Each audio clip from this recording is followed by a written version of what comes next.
सामर्थ जी, राधे राधे। मध्य प्रदेश से। महाराज श्री जी की कृपा से उनके नाम में प्रीति है और उनके नाम का प्रतिदिन जाप भी करता हूँ।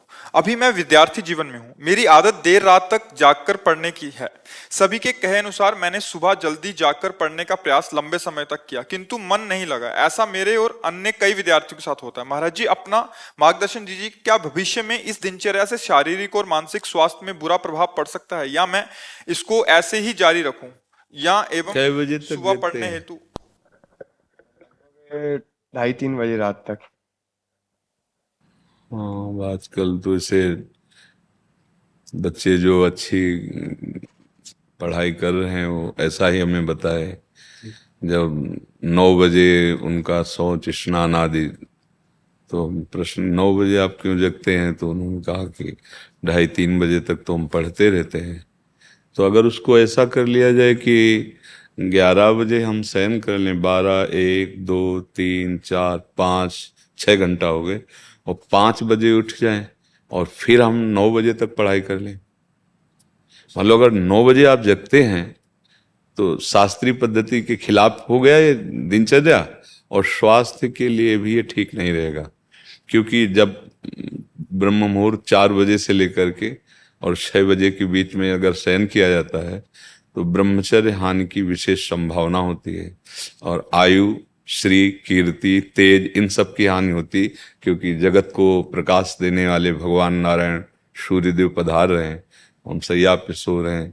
हमने तो गांव में भी देखा है कि 4 बजे कोलाहल शुरू हो जाता है, सब जग जाते हैं। तो अगर हमें अपने को सही मार्ग में लाना है, तो जैसे हम 9:15 बजे, एक बार किसी विद्यार्थी ने बताया, शौच स्नान 9:15 बजे, हम 9 बजे जगते हैं। विद्यार्थी ने बताया हम 2:30 बजे तक पढ़ते हैं। तो इसी समय को बदल लिया जाए। महाराज जी, सुबह जल्दी उठा, लेकिन जैसा रात में मन लग रहा है वैसा सुबह नहीं लग पा रहा है। क्योंकि आपका अभ्यास नहीं है ना।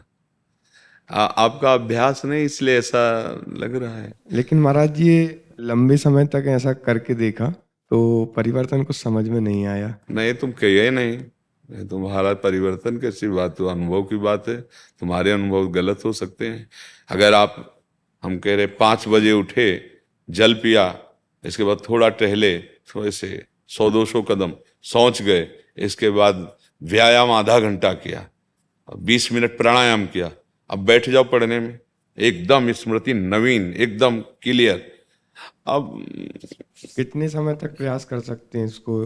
अरे जीवन भर प्रयास करना है। हम जीवन भर विद्यार्थी हैं। कोई पढ़ाई छूटेगी, कोई नौकरी मिलेगी, कोई किसानी, कुछ भी करेंगे। जीवन में एक दिनचर्या होनी चाहिए सोने और जागने की, एक लिमिट।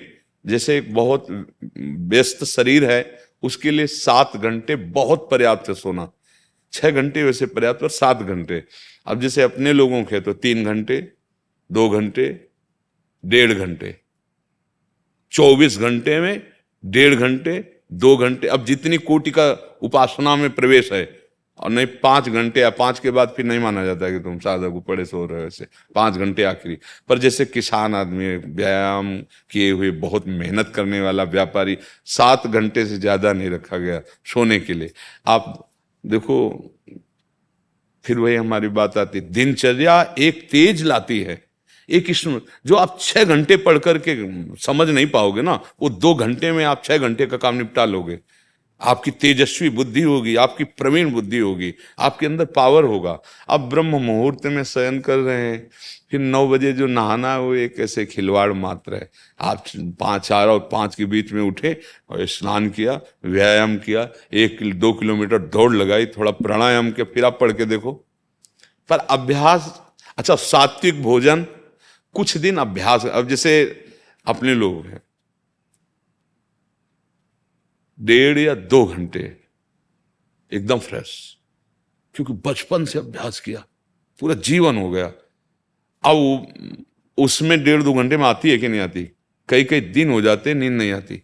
तो अभ्यास अगर किया जाए तो बहुत सुंदर दिनचर्या। हम तो कभी ये नहीं कह सकते कि सूर्य उदय हो रहा है आप शयन कर रहे हो, ये ठीक नहीं।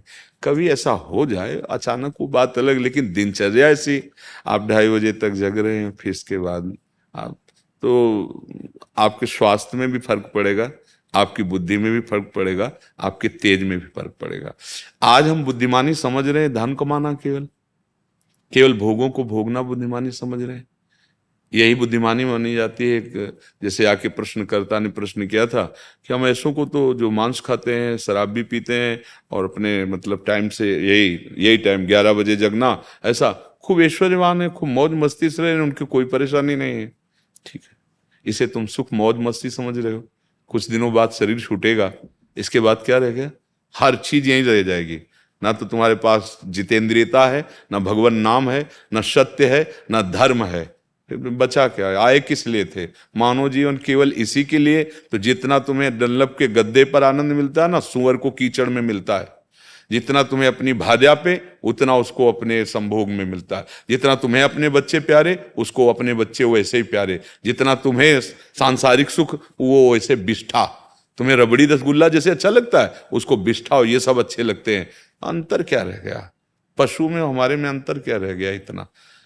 हमारा जीवन आध्यात्मिक जीवन, हमारा जीवन भागवतिक जीवन, समाज सेवी जीवन, तेजस्वी जीवन, भगवत प्रिय जीवन। तो पीछे वाले में यही हमने चर्चा की है कि हम इतने पढ़े लिखे, इतने बलवान बुद्धिमान सब बन रहे हैं और जरा जरा सी बात में भाई भाई को मार रहा है, जरा सी बात में बूढ़े माता पिता को मार रहे हैं। ये बुद्धिमानी है, ये पढ़ाई लिखाई, ये डिग्रियां हैं। अरे विद्या विनयम ददाति। अपने माता पिता को भगवान समझकर उनकी आज्ञा, जो आज्ञा, ऐसा कितने बच्चे हैं जो अपने माता पिता के पैरों रोज छूते हैं। साक्षात भगवान घर में बैठे हुए हैं और उनको अवहेलना। ये पढ़ाई हमें तो नहीं समझ में आ रही, क्योंकि विद्या का प्रभाव होता है विनयम ददाति, विनयशील, संयमी, जितेंद्री, धैर्यवान। वो तो बातें समझ में नहीं आ रही। क्यों? अब आसुरी बुद्धि बढ़ रही है, जिसे कहते हैं राक्षसी बुद्धि। माँ नहीं मातु पिता नहीं देवा, आसुरी बुद्धि बढ़ रही, खान पान गलत हो रहे हैं। अब बच्चा आए हो यहाँ इसलिए प्रश्न किया, इसलिए बता रहे कि अब कोई सुधर जाए तो सुधर जाए, नहीं तो आगे सुधरने के चांस ही नहीं रहेंगे। ऐसी बुद्धि बिगड़ती चली जा रही। शास्त्र आज्ञा करता है 11 बजे के पहले ही आहार हो जाना चाहिए। इसके बाद प्रातः ब्रह्म मुहूर्त के बाद, रात्रि में कोई निशाचर थोड़ी हो आहार विहार। पर अगर ये सब बातें तो फिर समझ में नहीं आती। अब बुद्धि कितनी रह गई? भोग भोगो, खाओ पियो, मर जाओ, बस इतनी रह गई है। आप देखो ना, किसी प्रकार से धन आना चाहिए, वो इन किन प्रकार कैसे हो। बहुत पढ़े लिखे हैं, लेकिन सभ्यता, नम्रता, धर्म, सत्यता, पवित्रता एक लक्षण नहीं दिखाई दे रहे। सुंदरता दिखाई देगी, बनावटी बाहर की, पवित्रता नहीं होगी। बुद्धि है, विवेक नहीं है, बहुत डिग्री है, लेकिन विनय और सभ्यता का लोप हो चुका है।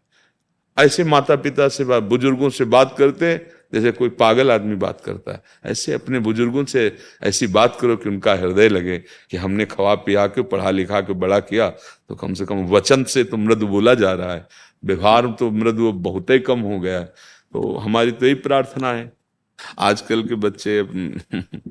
और आप निश्चित समझो, ब्रह्म मुहूर्त के जगने वाले का एक अलग तेज होगा, अलग विवेक होगा। जो संयमी होगा वही उन्नति, चाहे लौकिक हो चाहे पारलौकिक। आप पक्का समझ लो, जिसमें संयम नहीं है वो न लौकिक उन्नति को प्राप्त होगा और न पारलौकिक उन्नति को प्राप्त होगा। ये जो बढ़ रहे हैं ना गंदी बातें, वो सब जीवन को ह्रास करने वाली हैं। अब ये समझ में नहीं आएंगी, क्योंकि ना आहार शुद्ध है, ना संग शुद्ध है। तो गोस्वामी जी ने इसीलिए कहा, मन पचितई है अवसर बीते। अंतिम समय जब यहां से चलने का समय आता है, कोई नहीं होता, तब पछताना पड़ता है कि आए थे भगवान का भजन करके, धर्म पूर्वक जीवन जीने के लिए, और ये सब क्या कर बैठे। अब समय नहीं रह गया। इसलिए हमें लगता है राधा राधा राधा, और अच्छे आचरण करो, कोई व्यसन मत करो, और कोशिश ऐसा करो। बिल्कुल महाराज जी, अपनी दिनचर्या में परिवर्तन लाने का प्रयास करेंगे। और व्यायाम जरूर करें, उससे जितेंद्रियता में सहयोग मिलता है। व्यायाम प्राणायाम से शरीर स्वस्थ, स्मृति एकदम पवित्र। वो तो बहुत दवाइयाँ और ये सब ऐसा चल गया। एक बार आप हम तुम्हें देख लें, या एक बार आप हमें कोई बात बता दो, आप 10 वर्ष बाद पूछ लेना, वो दिमाग में टेप हो जाती थी। अब तो मतलब बहुत, अब ये एलोपैथिक सिद्धांत से ही डायलिसिस और उसकी औषधियाँ सब नहीं, कभी हमने टेबलेट नहीं पाए पीछे। एक बार सुना दो, केवल कोई भी बात आप हमको बता दो, हमारे दिमाग में टेप हो जाएगी। पवित्र स्मृति तो हम कह रहे 6 घंटे में जो तुम पकड़ रहे हो ना, 2 घंटे में काम पूरा कर लोगे, क्योंकि उतनी प्रवीणता आ जाएगी। तो इसलिए आहार शुद्ध रखो, अपनी दिनचर्या बढ़िया बना लो, तो जीवन भगवान की प्रसन्नता का हेतु बने। हाँ, वो अगर प्रभु प्रसन्न है तो जा पर कृपा राम की होई, ता पर कृपा करे सब कोई। हमारा तो बस हृदय का भाव यही है, जो हम आप लोगों को समय देते हैं, कि किसी तरह आप ये समझ जाओ कि आप कितने अमूल्य समय को कहाँ नष्ट कर रहे हो। एक बार हम सत्संग में भी कहा, जैसे आप 50 वर्ष संपत्ति कमाए, 50 वर्ष का समय दे करके, अब आपकी आखिरी श्वास है, और वही 50 वर्ष की संपत्ति पूरी दे के एक श्वास बढ़वा लीजिए, नहीं बढ़ेगी। मतलब आपने 50 वर्ष की श्वासें ऐसी जगह खर्चा की जो एक श्वास भी नहीं बढ़वा सकती। अब उन श्वासों की पूर्ति कैसे होगी? अगर राधा राधा राधा बोले तो सब बन जाएगा, सब आनंद आ। थोड़ी देर भगवान नाम जप कर लिया तो हमारी बुद्धि पवित्र हो गई। अब उसे जिधर लगाओ, चाहे जिस कार्य में लगाओ, वो मंगल विधान करेगी। नहीं तो ऐसे ऐसे आचरण है कि फिर यहाँ न जेल मिलेगी तो फिर नर्क मिलेगा। मान लो छुप गई बात तो फिर नर्क मिलेगा। हाँ, दंड तो अवश्य में भोक्तव्यम, भगवान कह रहे अवश्य में भोक्तव्यम कृतम कर्म शुभाशुभम। जी।